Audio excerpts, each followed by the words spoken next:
We are very excited about today's show, but before we begin, we got Jessie Ledoux with our product feature of the week. So Jessie, tell us what you got for us. Hey, Stephen. So pageant hair is elusive for a lot of people, whether they don't know how to style their hair to hold, they don't know what type of hair they have or what's needed for their system. But across the board, I find that it's a big stressor for people, even if they pay for professional hair services at their pageant.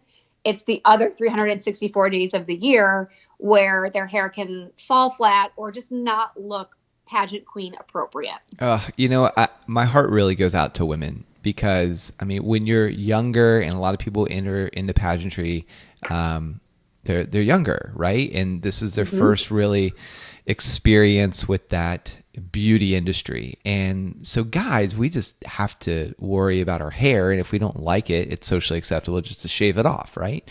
Totally. And so I just know with myself, I mean, facial hair, like even learning how to shave my mustache for the very first time. It took me years before I was like, oh, you have to shave this thing. Like I had those really small, really tiny hairs on the top. It looks, oh my gosh, I'll have to share one of my photos one time. But it just looks like a hot mess. And my hair's all over the place and wiry and stuff. So that's just guys. Guys just have to worry about their hair and learning how to shave. But girls, it's multifaceted. You got makeup and then eye makeup and lipstick and blush and foundation and then to throw hair on top of that. So my heart really bleeds for women because the learning curve is very steep. Some women never learn, right? They're 50 and they still don't necessarily know how to do this sort of thing. So wow, I totally digressed there. Well, not digress, I stayed on point, but I want to hear what you have to help women in their pageant hair. Yes. And you nailed it, Stephen. Someone can live their whole life without understanding how to do their hair. And I just think I had the worst hair in the world until I learned how to do it. And now it's one of my favorite features of myself. So I'm hoping that today's resource will help other people get there faster on their journey. So what we've done, Stephen, is we have launched the ultimate guide to pageant hair on our website, which is a free huge resource that anyone can access. Oh my gosh. I mean, lifesaver. Okay. So give us some snippets. Cause our courses, they have those table of contents there available. Give us some of the features of maybe what's inside the table of contents or what they can expect if they see this course. Well, as a reference, any of the courses that we have are done so in a way that's digestible. I mean, they're 30 something pages long, but like you said, there's a table of contents where you can click the exact subtopic you want to access and it takes you right there. So you don't have to read the whole thing unless you really just want to be schooled on hair. But some of the subtitles that we're working with right now is how do I style short pageant hair? That's a common question we get. Mm-hmm. What pageant hairstyles are best for Ms. and Mrs. contestants? What are the best pageant hairstyles for natural hair? What pageant styles are best for damaged or dry hair? And it goes on and on. Or how can I create pageant hair with a curling iron? I mean, it allows you to, one, identify hair type, division, and what tools are best for your hair, which is really exciting because there's samples of pageant hair products and tools. And there's also videos that can help guide you step by step. Yeah. And I love the fact that it is a free resource and there's dozens and dozens of pages and we include videos and we include hey, here's pretty much the end product of what this hairstyle looks like for real pageant girls too, not just sketched out mannequins. Hey, this is pretty much how to create this look. So it really valuable. We already covered that it's free. How can they find it on our website? Yeah, super easy to find. You visit our website and you click articles. And so usually our Pageant Daily, which is our pageant newsletter, is always the top article. But right below that, you're going to see the ultimate guide to pageant hair. And I'll also include the link in the show notes. But thank you, Jessie, for revealing that to us. Welcome to Pageant Planet's podcast, where we share stories and strategies to help expand and connect the global pageant community. Visit pageantplanet.com to find pageants, hire coaches, shop for dresses, and more. Now, here's your host, Stephen Roddy. Welcome, everyone, to another episode. Today, Jessie Ledoux and myself, we are going to be discussing just 8 strategies that you can use while competing to become famous. So Jessie, go ahead and set the stage for us. Stephen, I'm going to say some names, and I want, they're notable names, but I want you to let me know if you've heard of all of these. Okay. So, Kristen Chenoweth. Yes. Olivia Culpo. Definitely. Kathy Lee Gifford. Yes, I have. Vanessa Lachey. Who could forget Vanessa? Diane Sawyer. Yep. And come on, this would be like you're living under a rock. Oprah Winfrey. I mean, she is the queen bee. Yes. Right? And so those are the names of some of the most iconic names in their respective industries. And that includes entertainment, performance, journalism, humanitarianism. And what they all have in common is they all got their start in the pageant industry, and they've used basic skills they gained while competing and leveraging their talents and additional resources to get where they are. Yeah. And I mean, that's just a snippet. Like Beyonce, Rihanna, like a lot of entertainers did get their start in pageantry. Like, you know, whether it's I even heard I was at a pageant, and it was a glitz pageant, and Justin Timberlake had competed in a glitz pageant, you know, because like when you're a performer, you look for different areas to perform, and pageant gives you that platform. It does. And so like this call today will help you, like whether you're fighting internally with the why you're competing or you're facing negative outside influences. These are some reasons and ways pageantry can help you succeed beyond the crown. And when we say famous, it's one of those things that, okay, maybe it is like textbook famous where you want to be on stage like Katy Perry, who was a pageant girl, also traveling the country or the world touring. Or maybe you just want to be known as an expert in your field and want to have clients. So it's famous is relative. Do you agree with that, Stephen? 100%. I mean, if you're in a business or if you're a consultant or even if you're looking to get hired for a job, if you are, quote, famous being well known for a particular skill set, if you're famous for that skill set, your pay is going to be higher, your benefits is going to be more, and you just have more negotiation or more leverage when you're negotiating salaries, benefits, etc. Absolutely. So what we've done is we've identified 8 specific steps you can take to solidify your spot as you grow up the ladder. And the other thing it will do is we've given you some tips, and we pulled our Instagram audience, not necessarily the way we usually do. We just kind of asked them what the greatest opportunity that pageants have given them. And you'll hear those sprinkled throughout today as well for some feel good moments. Yeah. And, you know, the thing is, with this particular episode, is that we're going to give you the tools that you're going to be able to feel really confident about like what it is that you're doing, and kind of be able to rebuttal anybody that speaks negatively about it or will somewhat critique you, which we know that in society, for whatever the reason, people have a tendency to do that for when people do something different. Like I know, Jesse, you got your critiques, and when I started Pageant Planet, my own mom laughed at me. So it was like, you know, it's just kind of, it is a thing, right? So I'm totally excited about this episode. So why don't you go ahead, because we got 8 strategies to cover. Go ahead and give us the first like strategies that girls can use when competing to become famous. Yeah. So the first strategy seems very simple. It's meet new people. And it helps because a lot of times pageant contestants get started when they're from a smaller community. It's like county fair pageants or very hyper local pageants. So if you are indeed from a small community, or if you're a younger contestant and you may not have other opportunities like work and travel to meet people outside of your inner circle, school, or community, pageants are an instant means to broaden your horizons and make new relationships. And again, it can be either through pageants or other events.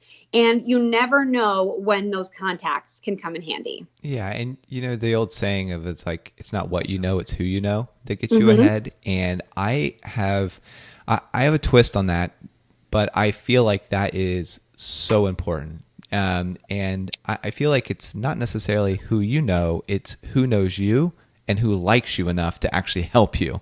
So like the ability to meet new people like through pageantry is instrumental for you gaining and meeting new people and creating new opportunities. For sure. And so I'm going to digress before I go into like the tip I have about it. But I remember competing in a pretty, like it was a statewide pageant system. It was Sunburst Beauty Pageants. And a lot of those girls compete in the glitz system or the glitz circuit on a regular basis. So they go to these pageants and they know all the same people. Like they hang out in like a little group. And I would say like if you find yourself like you're competing maybe at USA National Miss and then NAM and then IJM, and you're kind of cycling through, you probably will compete with similar people. And I would just encourage you to step outside of that circle on occasion and introduce yourself to somebody new at every single pageant. That's great. And okay, so I know that you polled our Instagram audience. What's your favorite tip around this? So this wasn't from our Instagram audience. This would be from me. But for this tip, I kind of alluded to it. But when you're at a pageant, make a point to introduce yourself to someone from a neighboring town or area that you don't already know. So important. It can open you up to different personalities and cultures that you may not be aware of. And the benefit of that is you may not only get a new friend or connection, but it will help you in invaluable skills to develop friendships and initiate conversations, because that can be a really scary thing, to put yourself out there to know someone, to get to know someone new, and just being able to have the confidence to go up to someone and say, "Hi, I'm Jessie. It's so nice to meet you. What's your name?" So that skill alone will take you very far. Oh my gosh. Yeah. Okay. So that's your favorite tip. Is there any comments on Instagram that you want to highlight? Yeah. So this was from Amanda Van Sickle, and this was a really great example of how putting yourself out there at pageants and appearances makes a big difference. And she said in 2015, while undergoing treatment for occipital whatever. She was going under treatment for migraines, whatever. It's bad. No, terms. you know it's tough when you're not able to say it. Yes, exactly. Yeah, something serious. So she was occipital something in migraines, and she made a guest appearance at a pageant, and she was chatting with the director. So she introduced herself and was chatting with the director. I learned of an opportunity to volunteer for Cook Children's Medical Center as a seamstress. So she was using her skills. She joined the program and set to work making pillowcases for the hospital, and suddenly friends were asking to get their daughters involved, which led to host So Comfort, SEW, workshops in her local area. And last month, she decided she wanted to reach a larger audience. Therefore, she launched a Facebook blog, So Comfort with Amanda. So that all started with her going to a pageant and introducing herself and having a conversation. So just illustrates that one intro conversation can open so many opportunities. What a great name, too. So Comfort Workshops. Well, check it out and support her, because that seems like a really cool cause. Yes, I love it. All right. So that's the first one, meeting new people. What's the second strategy? So the second is you have an excuse to get into high profile events with your title. I know that sounds silly or maybe a little scandalous, but this is an opportunity that you can't pass up. So you should make every opportunity available to yourself. Okay. So how does this help? Give us a real life example. So if you called, there's a black tie gala happening soon, and it's going to be very high profile. And you called and said, "Hi, I'm Susie Smith. I'd like to attend your ball." They would likely say, "No, thank you," or "Here's how much a ticket costs," or just hang up. However, if you instead call and say, "Hi, I'm Susie Smith, Miss Buffalo. I'd love to help out at your event. Who could I speak to?" They'll probably at least entertain a conversation, and you may get in the door for free.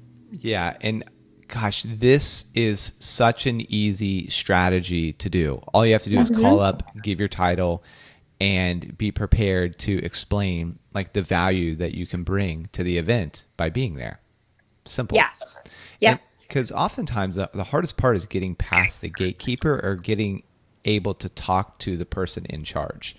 And I know a lot, when Renata was Miss Massachusetts, United States, she got into a bunch of events for free. And, it's just kind of the way the world works. People want high profile people at their events. Yeah. And when you call, act like you're there to be a servant for them. We say this all the time. You can say, "Well, I could do social media coverage for you so you don't have to worry about it. I could greet people. I could direct them to registration." So there's all sorts of different things that you can do. So you're essentially a volunteer, but you're elevating yourself to be visible to a larger audience. It's so good. Okay. So do you have I know you said how this helps and all that, but do you have a tip of how they can actually implement this? I do. So you want to build your calendar, your appearance calendar, at least 2 months in advance. And this will allow you to be more ingrained in any of the events you hope to attend. Because if you call the night before, it's going to be more challenging to find you a role and a ticket, and they will have no emotional investment in you at all. So by being proactive and planning ahead, 2 months out, they're not going to be in crazy execution last minute mode. They'll have the ability to hear you out and find a spot for you. And then they can build all of their other plans around it versus trying to fit you in at the last second. And yeah, and no guarantees with this, but let's say that you are attending a like a gala or like a fundraising event or whatever. You never know, you might start to get included in their marketing material too, depending on your title and how it connects with whatever they're doing. Like if it's a Boston Marathon fundraiser and you're Miss Boston, then that's a perfect tie-in. Like come meet Miss Boston at the Boston Marathon. So it's things like that with proper planning and go ahead and doing this now, not only are you going to get the benefit of what Jesse said, you could also get some like residual benefits off of it too. Yeah, and you're thinking of them too, because if you call the last minute, you're thinking of yourself. Yeah. And I would just say, like, be a good partner in any event that you go to. You're there for them. And in turn, that will afford you introductions and visibility that you may not get otherwise. Right. Now, I mean, that being said, if you just listen to this and you're like, oh my gosh, this is a great idea.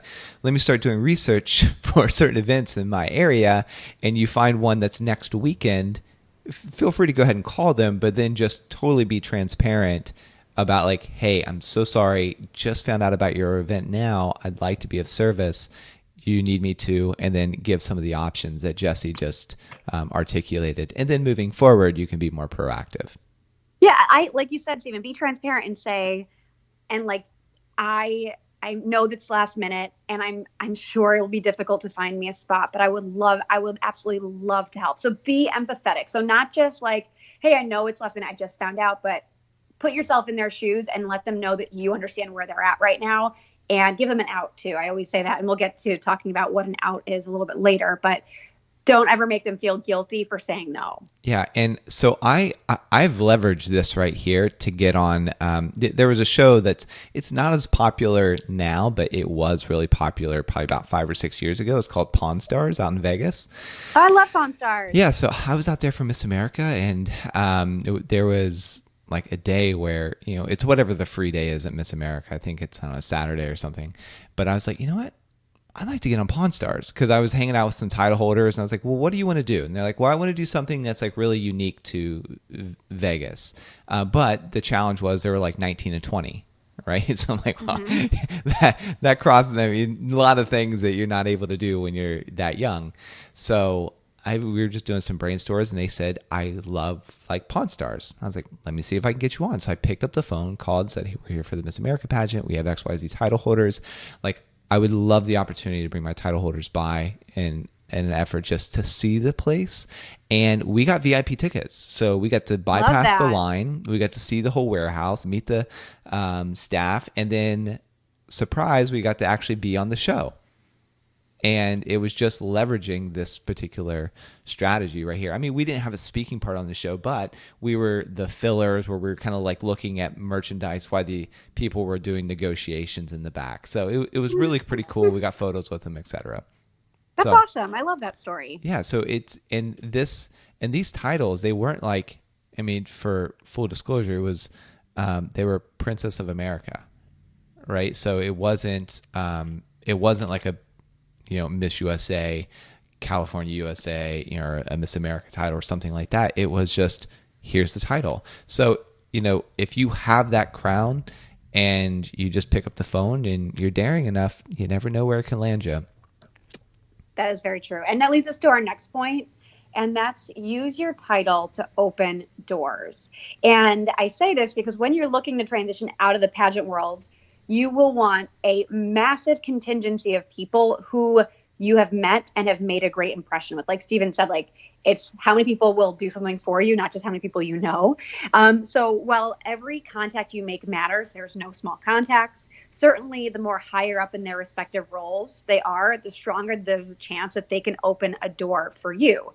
So once you use those connections, and then you're looking to get another opportunity beyond pageantry, or I guess even within, that's when you want to knock on the doors for the big favors. Yeah. Okay. So what's your tip to actually implement this? The tip that I have for this is use LinkedIn. So if you're not already on LinkedIn, you need to get on LinkedIn stat. And when I became Miss New York International, I'd been living in Buffalo for less than a year. So I had no family here. I had no business contacts except for the 6 people in the office I worked with. And I had to make opportunities and make introductions from scratch. So what I did is like, okay, how can I meet important people at companies that can open doors for me as Miss New York International? And I said, I'm going to use my sales experience because I was using LinkedIn on a daily basis professionally. And I said, well, why can't I just spin this and use it as Miss New York? So that's what I did. So I would use LinkedIn and I would get business meetings and leads with the people I wanted to work with. So like a hard example of this is I'd message the director of a nonprofit I wanted to partner with and through LinkedIn. So it's all pretty secure. And I would tell them I was looking to highlight area nonprofits as Miss New York International. And I would love to meet them and hear what message they want to get across right now. And 9 times out of 10, that was met with a meeting. And that said, like we just talked about giving them an out. This is another way you want to give them an out. And say something like, if you're not the right person, feel free to point me in the right direction. And often like they might have been like on the cusp of saying no, but they're like, okay, you know, I am not the right person, but this person might get benefit. So you might be able to combat some additional no's there. Yeah. And a lot of times people just do not like saying no. And like, so they'll just ignore your message. So if they're like, I'm not the right person for that, they'll just ignore your message. If you throw in that though, they're like, oh, you know what? Let me just forward this on to Eric. He's the person to talk to. So because people are so busy now, I mean, there's all these distractions surrounding us. You got to get in and just ask for what you want right now. And if you don't throw in that little caveat, like you said, hey, if you're not the right person, could you pass this along to who is, or could you tell me who to contact? Then that can make all the difference in the world. And I'll say the other thing that what really works about this is you know what you want. And there's people out there that will totally or are totally willing to promote you. They want to promote you. They just don't know how to. They don't know what your end goal is. And you, Jesse, did a really great job at just encapsulating, this is my goal, this is what I want. Can you help me? If you're not the person, please let me know who to contact. And with LinkedIn, because it is a business platform, you need to be so buttoned up with your message. So have someone else proofread it, make sure it follows the traditional means of professional communication. So you have a greeting, you have a salutation, a dear so-and-so, and then you have the conclusion, yours truly, Jesse Ledoux, or whatever you want to say. So I would just say, this is the platform where you need to elevate yourself to a business level. So keep that in mind. The other good thing I like about LinkedIn is you can see when someone's read it. So you can do 2 things here. One, you can leave off the out in that first message. And then when you see they've seen it and a day or 2 goes by and they haven't responded, you can say, I'm just following up on this. And I want to say, if you're not the right person to contact, I would be so grateful if you pointed me in that direction of the right person. And then that gives a purpose of a follow-up. Or you just see it and you can say, okay, this is not the avenue that's going to work for me. Let me find another opportunity. So it's just something to consider. Like, you don't need to be sitting at home wondering if they saw your message or not. They tell you if they've seen it. So which is very helpful. So great. Okay. So what's the next strategy that you have for helping girls just become famous? So pageants will help you get street cred. And I love this message from Megan shoot. I stink at this, reading people's Instagram names. Megan Ms. Tier? Yeah, Megan Ms. Tier. So I'll spell it so you guys can follow her. It's Megan, MEGAN, MSTIER. It's probably Megan M. Steer. Like, that's her name. Like, Megan, M is the middle initial, and then Steer is her last. Oh, my. I can see that now, but it's challenging when you're reading it. And I include everybody that we feature. I also include that in the show notes so people can just click right through to their Instagram and follow. So yeah, if I butcher your Instagram name on here, not to worry, Steven has your back. Got your back like a sweater. Yep. Okay. So she says, Megan M. Steer says, travel the country. So the question again was, what's the best opportunity pageants have ever given you? And she said, to travel the country and make a living as a motivational speaker. I love this. So when we say street cred, here's how street cred helps. And street cred is short for street credibility. So people like know you're the real deal. And imagine this, if you walked into an audition for the lead in a play or a movie and you had no actual stage or film experience, if this is like a profile, like a high profile production, the odds are not in your favor if you don't have any experience. It doesn't matter how naturally talented you are. They will likely overlook that for like your greenness. And in stage terms, greenness is just you're super new to the industry. So if you're looking to become an accomplished speaker or artist through pageantry, it's important that you have actual performances that you can reference as you climb the chain toward that pinnacle of opportunity. So you're not going to book Carnegie Hall at your first show, most likely. Most likely. And I mean, so important. Okay, so give us a tip of like how we can develop street cred. So I would say make sure you compile a list of every performance or speaking engagement you have, and also note how many people were in the audience. And then when you're seeking new gigs or selling yourself to a new audience, use these concrete examples towards why you should be booked. So don't just walk in and say, oh yeah, I've done like 20 speaking engagements. Okay, well, that's great. But if you say, I've spoken in front of XYZ, and you give concrete examples for a total of 1,700 people, they're like, okay, wow, 1,700 people, that's a great audience. She must have confidence. She must have a great message. And then they'll think twice about it. So again, just as in pageant interview, if you're interviewing for another job or another gig, you want to use real deal specifics. Yeah, and you can also throw in that you were the spokesmodel for, let's say, like Miss Georgia. You know, you don't have to say that you're Miss Georgia, but it's like I was spokesmodel for the Miss Georgia organization. It's just, and like you can get even vaguer than that, Stephen. I would say I was a statewide ambassador for Children's Miracle Network. Perfect. Yep. Yeah. And things like that. So it's just all about how you angle it. And I mean, to Megan's point about traveling, making a living as a motivational speaker. So my goal was to be a motivational speaker before I started pageantry, but like, anyways, I won't go into the backdrop. But so what I started to do is surround myself with mentors who was motivational speaking. And starting off at the very lowest, it's like $2,500 for an engagement. And I mean, I know of a girl now in her early 20s, and she's making $30,000 every speaking engagement. So just if you get into pageantry just to learn how to become a motivational speaker, and by the way, there's a massive need in the marketplace for female motivational speakers because it's a very male dominated industry. So as a female, like there's less competition. And if you can zero in on that niche and just market it, then you can really carve out yourself a great lifestyle of traveling and getting paid to do so. So great opportunity, and definitely implement the strategies that Jesse said.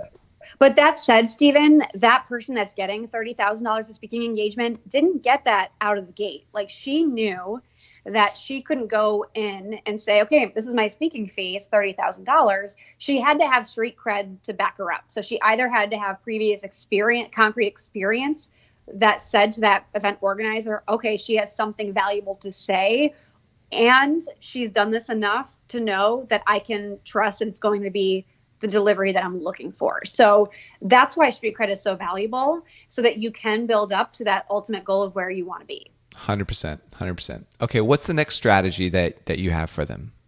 The next strategy very much goes along with the previous, and it's build your resume.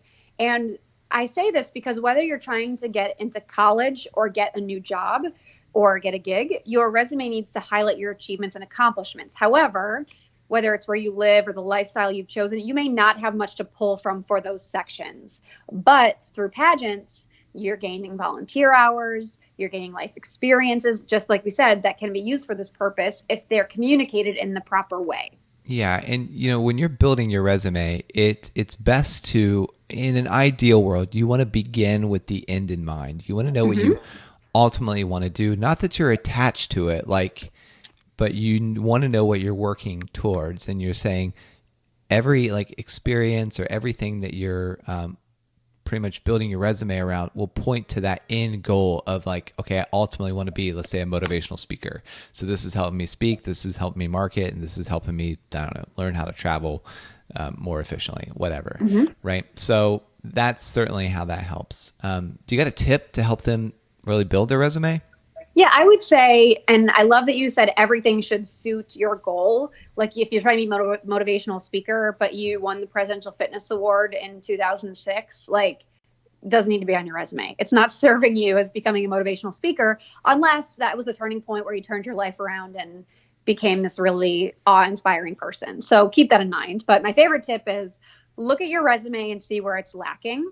Like you have a huge, gigantic section of leadership roles, but you have no awards. Okay. So now we need to say, okay, let me leverage these leadership roles to finding awards that I can build that up. Or is it qualifications? Maybe you have a ton of awards, but you actually like, you know what? I'm not really qualified for this job or this role that I'm seeking. So whatever that blind spot is, identify your plan within pageantry and with the greatest improvement. So if you have a weekend free and you have no qualifications, your best bet is then, okay, what am I trying to do? I'm going to take a course this weekend to build that area so I can have a qualification. Or I don't have an award, so let me take a weekend and apply for all of these different awards. So where is the weakest area of your resume that you're trying to build and how you can kind of elevate that in the quickest amount of time? Yeah, I mean, this is perfect because now is the time to do it because you have the crown, you have the sash, you have the title. So if your goal is to be a musician, right, and you want to be a singer, so it's like, okay, what kind of skill set do I need to harness? Like, okay, maybe you don't know anything about sound checks. And so maybe it's, okay, how can I leverage my crown so I can volunteer backstage to learn how the sound system all works together and is connected and how it like works in the grand scheme of like the event. Or, so it's doing things like that to thinking, what do I ultimately need to have a knowledge base around? And then leveraging the title you have to create that opportunity. So when you are in that interview and someone says something, like, so I met with a banker the other day about a new credit card processing for our site. Well, she was saying verbiage, and I was like, oh yeah, well, I know that. And then I was giving my 2 cents about how they can integrate it into the site. And she's like, wow, it's really like, I don't really ever meet people that actually know about credit card processing or how it's integrated in the site or whatever. So she was impressed, not that she was going to hire me, but she was like, wow, that's actually impressive that you know that. If I was applying for a job in that particular department of what she was doing, as far as credit card processing or whatever, and I could talk intelligently about it already, it would really set me head and shoulders above whoever else was applying for that particular job. I love the example, Stephen, you gave about the sound check, because that's something that, okay, maybe it's not a course, but like the way you put it was like, okay, you're at this event, they have a sound check guy. You can walk over if you're already there and say, hey, I'm looking to become a singer. I know nothing about this. Would you mind, when all is said and done, if I sat with you for 5 minutes and you gave me a crash course? Like, they're probably not going to say no if you're wearing your crown and sash right there. So I just loved that example. It was so unique and it was so valuable. So whether it's sound check or some other hard skill, when you're there in the moment, why wouldn't you want to ask that question? That's great. Okay. Love it. So that's building your resume. What's next? The next is to hone your craft. And that helps because if you're a singer or a dancer or a speaker, we've talked about all of those already. And we just talked about if you book a gigantic gig at Carnegie Hall. So we talked about like you're building your street cred and you finally got to Carnegie Hall. It's super exciting. You wouldn't, and it's like, say, let's 6 months away. So you book this today and it's November 3rd today. Mm-hmm. So now it's May, your concert is on May 3rd in Carnegie Hall. You wouldn't just practice only until then. You'd want to test out your performance in front of other audiences to get feedback and also alleviate some of the nerves that you have.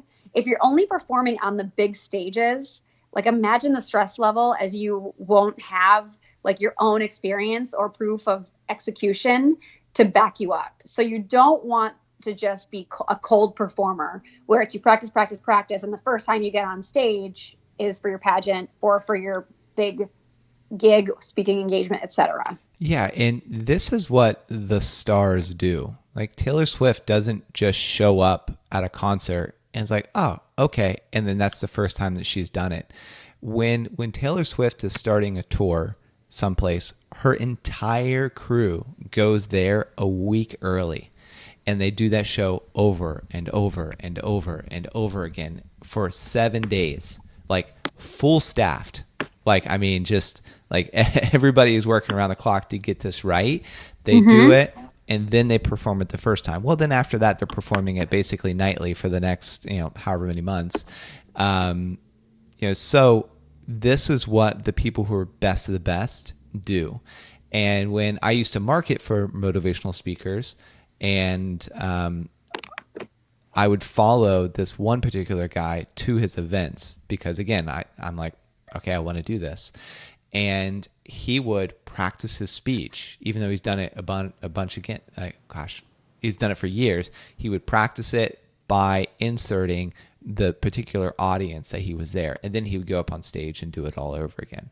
So the best in the business, they're constantly like honing their craft. Mm-hmm. So like what's your tip around this? I would just consider that like no stage is too small. So I want you to contact any local entity. It could be a school, a library, and ask them if they're looking for featured performers to entertain any of their groups. And another option is retirement communities. They're always looking for ways to engage with their residents. So it's just like the more you do it, the more confident you'll be. And the more, like we talked about, building that resume, building that street credibility.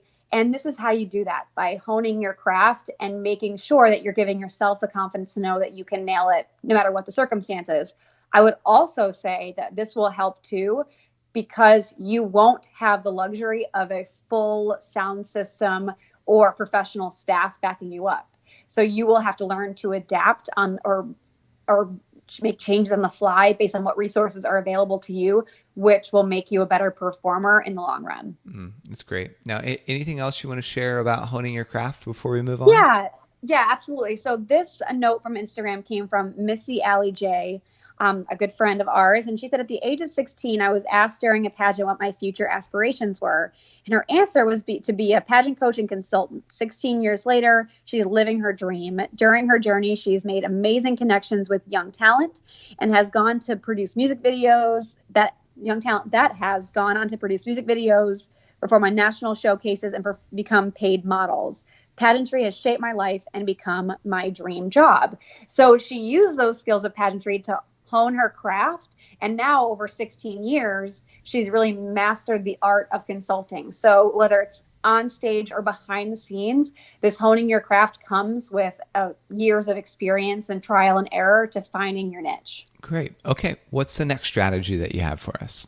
The next is one of my favorites that everyone listening probably knows, and it's branding. And both in pageants and in professional interviews, you'll likely be against several other qualified candidates. So let's pretend for a second that all of the candidates you're competing against for this role have the same quality resume and the same positive connection with the interview. So you've already built a great rapport with them.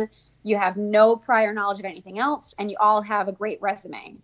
How are you standing out in a memorable way amongst the rest? And we always talk about, for pageants with branding, it's the little details that make you unique can go a long way from separating yourself from the pack.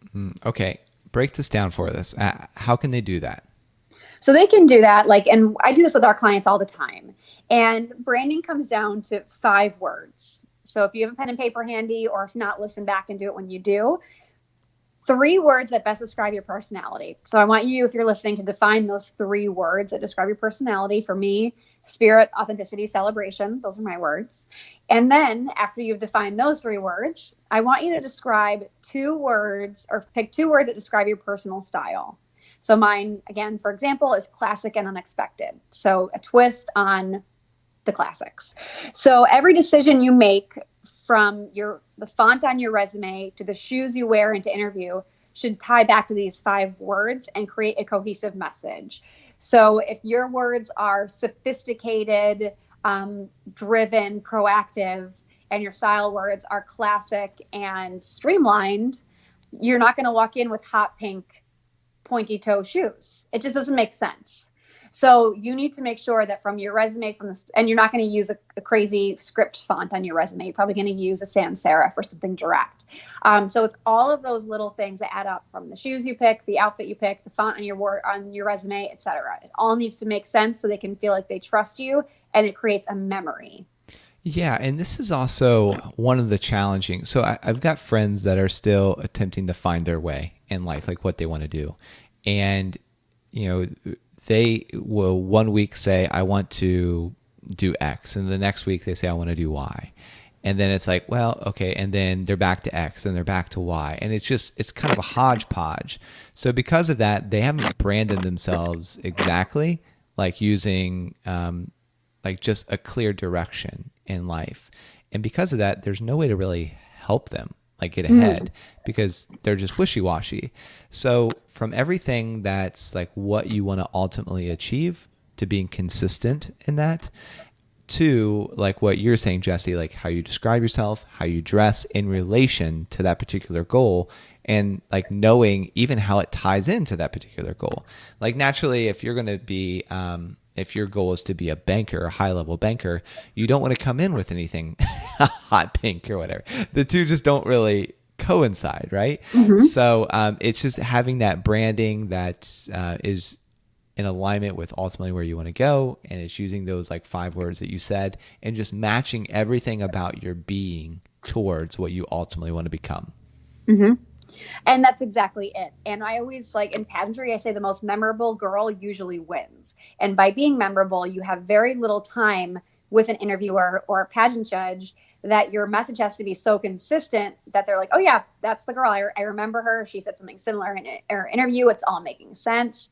So you have to be the same thing, where you have to create a memory, because if there's 10 candidates on the same page, but they've not done anything to differentiate themselves, or they don't have a cohesive message that helps them stand out, they're likely not going to be picked.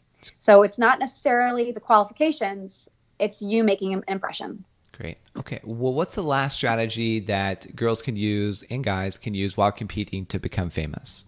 Yeah, this is a no-brainer. And this is probably the most obvious in pageantry. And it's your interviewing skills. And so Halloween was last week here in the US for our US listeners. You would not imagine the awkwardness and social ineptitude in our youth today. Like, I'm always like, hey, what do you say? And they're like, oh, thank you. I'm like, no, before that. And they're like, like trick or treat, guys, like get it together. Like, you want candy or not?